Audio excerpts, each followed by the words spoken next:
Well, these are very difficult times for our economy, Kieran. Obviously, millions are in lockdown. The economy's been hurt, and you've also got loss of life as well. So it is a pretty sombre time for the nation. That being said, the economy has an amazing resilience and the fundamentals are strong, and the unemployment rate today falling to 4.6% from 4.9% substantially beat the median market expectations, and the unemployment rate is the lowest level in 12 years. It's an economy in hibernation once again, isn't it? Well, it does show that our economic support payments are working and they're effective. We know that the COVID disaster payment has been paid to 1.4 million people and that more than $3.1 billion is already out the door. Payments are being made within an hour, in some cases, of applications. More than 90% of those payments are being done online. And then we've entered into 50-50 funding splits with the state governments on business support. And so billions of dollars are making its way into the economy. But you're right, during lockdown, people have not been able to get about their daily lives or go to work in their normal way. We could end up in a double-dip recession, essentially. It's too early to make that call. What we do know is that the September quarter will be significantly impacted. Treasury have made that very clear. It's a function of having our two biggest states in lockdown. But if you compare to last year, the economy is in a better place to recover. We've got about... But that might be the case, but so much, correct me if I'm wrong, rests on New South Wales getting it right. Because if you get to 80% vaccination and they still can't open because the Victorian government has allowed it to get away, that's a diabolical scenario, isn't it? Well, you're absolutely right that this is predominantly and primarily a health crisis with a very significant and severe economic impact. But the vaccination rollout is really gaining momentum. More suppliers coming on board. Vaccine hesitancy is reducing. And we've got that 70 to 80% target of double dose across the country now in sight. And that's what we should all be putting all our energies towards. That is why more people getting vaccinated is the way out of this crisis. Well, we're seeing these numbers at Homebush today. I don't know if you've seen these pictures. They're incredible. Like a rock concert, people lining up, those in that age group under 40 from the hotspots getting their jabs. It's good to see the hesitancy is punctured. It's gone. Yeah. You can see these. Look at those images there on the screen. There's people everywhere getting their vaccination, which is the one bright spot, isn't it, out of the lockdowns? Well, as you know, the Prime Minister secured that extra million doses from Poland. That half of those have made their way to New South Wales with a focus on 20 to 39-year-olds. That is where the virus is transmissible. That cohort needs to get vaccinated, and those additional jabs are going to help achieve that. But I think the message out of today is, while we're not celebrating the unemployment rate coming down to 4.6%, it is a reminder why people can have confidence and hope about the future. And coupled with the strong momentum in the vaccination rollout, we can be confident. A couple of other issues. You were asked about Afghanistan at your news conference earlier in the day, and the point was made to you that your mother was stateless after World War II,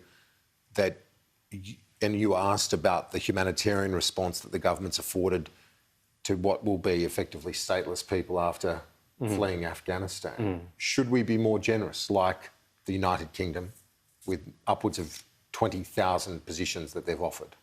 Well, we've already announced the 3,000 spots in our humanitarian program. That's not insignificant. We've also made statements about those from Afghanistan who are here in Australia now on visas being able to stay as long as the situation remains dire in Afghanistan, and we're going to continue to evaluate what other opportunities there are. I think the Australian public understand why we left Afghanistan, but I think they're saddened by what is left in Afghanistan following our departure, and the United States and other allies, because it was a remarkable success story to see 3.5 million women, young girls, being able to attend school for the first time. Life under the Taliban will be very different, and It's a diabolically dangerous and difficult situation. Is there room to be more generous? But we're doing everything we can to get Australians out and those locally engaged staff out of Afghanistan, and we'll continue to evaluate our settings with respect to our humanitarian program. But that 3,000 that we're taking in is not insignificant. Well, it's on top of the visas for those interpreters and others that worked alongside our diggers. But I've spoken to a number of veterans from the Afghanistan conflict who are urging Australia to be generous here. Can you see why they're of that view? Because obviously that's part of their legacy as well. And absolutely, they help make the lives of so many people in Afghanistan better. At the same time, they help make Australia safer because fighting evil in Afghanistan and terrorism in Afghanistan meant that we didn't have to fight it in the same way at home. That's why we were there in the first place. So we might after 20 years, it came to an end. We might be, more generous like the UK. The UK has said 5,000 this year, 20,000 beyond that. That's much more than what we're offering. Well, Kieran, Australia has always been remarkably generous when it comes to resettlement of refugees here in Australia. We've obviously had a very strong and appropriately so border protection policy, but with respect to those refugees abroad, those people who are in harm's way, we're going to do everything possible to bring them here to Australia.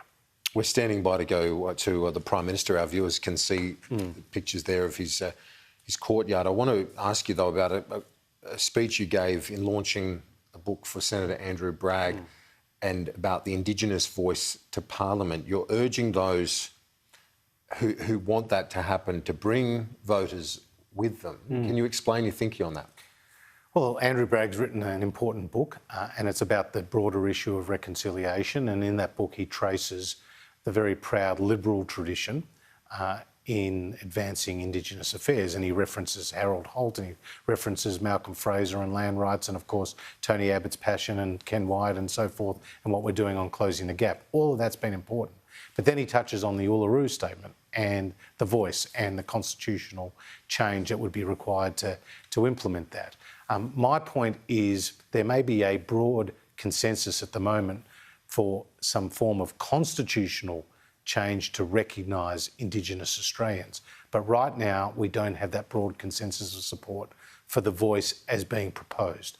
And my message was that the proponents of that shouldn't put it as a take it or leave it proposition. We should work together. There needs to be further consultation and negotiation. We should focus on what unites us, not divides us. Any change would have to be bipartisan. I think there is still some way to go to achieving that end. Do you support it? Well, I support the idea of constitutional recognition, but with respect to the voice, that is a different matter. I've been very public, just as John Howard, Tony Abbott and many other Liberals have been, in recognising in the Constitution our first Australians, and it's been a tragedy that our first Australians have not been recognised in the way that they deserve. But you're open to are you open to a voice to Parliament? Well, what I've said... You sound like you're open to it. Well, what I've said is Andrew Bragg has written an important book. He's put the arguments out there passionately. There's not the broad consensus for that right now. And what we need to do is try to work through it, but there needs to be flexibility. There needs to be negotiation. We need to focus on what unites us. And whatever is the product of that discussion needs to be successful when put to the people or through legislation or whatever way we decide to move forward with it. And just to finish where we began on the lockdowns, we go back to that, just to wrap up, the 200th day in lockdown in your hometown. Yeah. You've been very critical at times of the Andrews government. But you've come also full circle as well to now supporting the lockdown after tearing shreds off them last year. Well, you know, the hardest thing in the 1 week lockdowns in Victoria is getting through the third and the fourth week. Look, the reality is we've partnered with the Victorian government today. We've announced an additional $807 million in support for small and medium-sized businesses, recognising how tough they're doing it. So whether it's grants of $2,800 up to $20,000 grants for large hospitality venues, our partnership with the Victorian government is focused on one thing: supporting Victorians. get through this. And of course, the COVID disaster payment is also providing sufficient support. So it's not about point scoring, it's about partnering, and it's about helping Victorians, who are our focus, and that's what we're doing today. And hopefully they can get out of that as soon as possible. And get back to the playgrounds, because, you know, I think the impact on kids and young people, as well as old people, but on everyone in Victoria, they're now very, very, very fatigued and weary from more than 200 days in lockdown. It's been a sorry state. Treasurer, thank you as always. Thank you. Appreciate your time.